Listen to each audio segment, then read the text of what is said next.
Менің атым Алмас Алтай, армысыздар. 19 миллион қазақ бармыз, Құдайға шүкір. Енді бір ұмтылсақ, 20-ға да жетіп тұрмыз. Сол 19 миллионның 11 миллионы дауыс беру құқығына ие. Сайлаушылары миллионнан асатын өңірлер арасында Алматы облысы, Түркістан облысы және Алматы қаласы бар көрінеді. 5 маусым күні референдум болады деген хабарды барлығыңызда естіп, барлығыңызда біліп отырсыздар. Енді сол референдумда сіз пайдаланатын бюллетень мынадай болады. 2022 жылдың 6 мамырында бұқаралық ақпарат құралдарында жарияланған Қазақстан Республикасының Конституциясына өзгерістер мен толықтырулар енгізу туралы Қазақстан Республикасы заңының жобасында баяндалған Қазақстан Республикасы Конституциясына өзгерістерді қабылдайсыз ба? Иә немесе жоқ деп жауап бересіздер. Иә деп жауап берушілердің көп болатынына мен сенем, менің сенімді ақтаңыздар. Сонымен сіз иә деп жауап берген жағдайда Конституциямызда қандай өзгерістер орын алады? Санамалап көрейік. Ең алдымен ата заңның 33 бабына өзгеріс енеді. Ал дәл осы өзгеріс өз кезегінде 150-ден астам жаңа заңның дүниеге келуіне немесе бұрынғы заңдардың өзгертілуіне себеп болады. Дәл осы өзгерген заңдардың нәтижесінде Қазақстанда үлкен өзгерістер орын алады. Бұл өзгерістерді көрмеу мүмкін болмайды. Жауапты сәттің туған күні. Халықтың көкейінде жүрген талап, мүдде осының барлығы Конституциядағы өзгерістерменен толықтыруларда қамтылған екен. Бәріміз бір болып дауыс береміз деп ойлаймын. Мәселен, бұрын жаңа партия тіркеу үшін 20 мың қол жинауыңыз керек болса, ал референдумнан кейін 5 мың қол жинасаңыз әбден жеткілікті болады.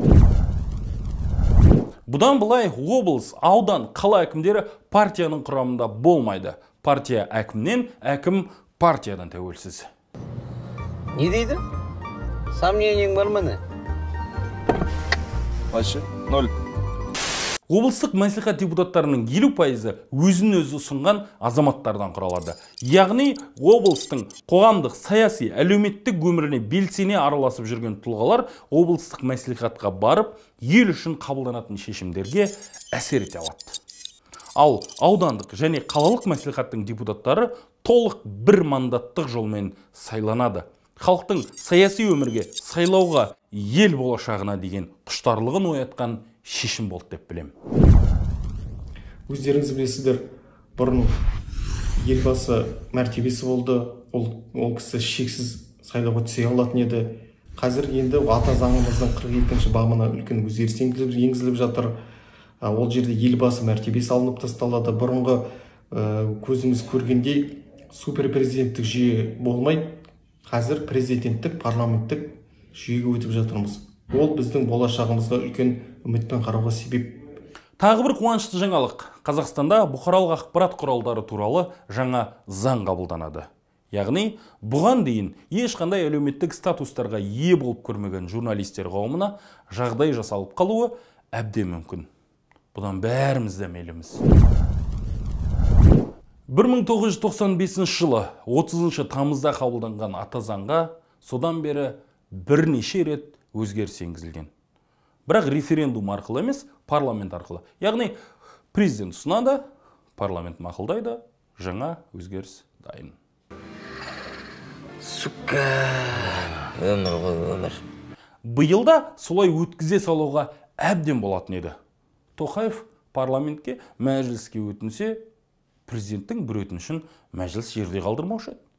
Алайда Тоқаев референдум өткізуге бел байлады. Яғни мемлекет өміріндегі ең маңызды таңдауды халыққа жасатпақ. Президент Тоқаев екінші республика, жаңа Қазақстан деген... Сонда ертең өзіміз шайып кетсек халыққа, типа өздерің ол бәріне кінәлі ма? Давай. Президент екінші республика, жаңа Қазақстан деген сөздерді өте көп айтады. Яғни биліктің көпшілігін халыққа беру, халықтың пікіріне сүйену, маңызды шешімдерді елдің пікіріне сүйене отырып қабылдау. ендеше 5 маусым күні мен жаңа Қазақстанды таңдауға барам. Сен де бар. Ой, ну неге ты сразу так айтасың, неге? Ну неге? Әрине өз еркіңде. Ютубта, Инстаграмда, Фейсбукта өзіңнің бақытсыздығың үшін билікті кінәлап, коммент жазып қойып, арқайың жата беруге болады. Алайда көзі ашық, сауатты, Қазақстанның болашағына бей-жай қарамайтын адамдар референдумға барады, өзінің таңдауын жасайды. Алмас Алтай, келесіде көрсеміз. Айтпақшы, Бекзат, 30 тамыз деп келдік қой, бұрын Конституция күнінде. Сонда ертең 5 маусым бола ма Конституция күні? Білмеймін. Сонда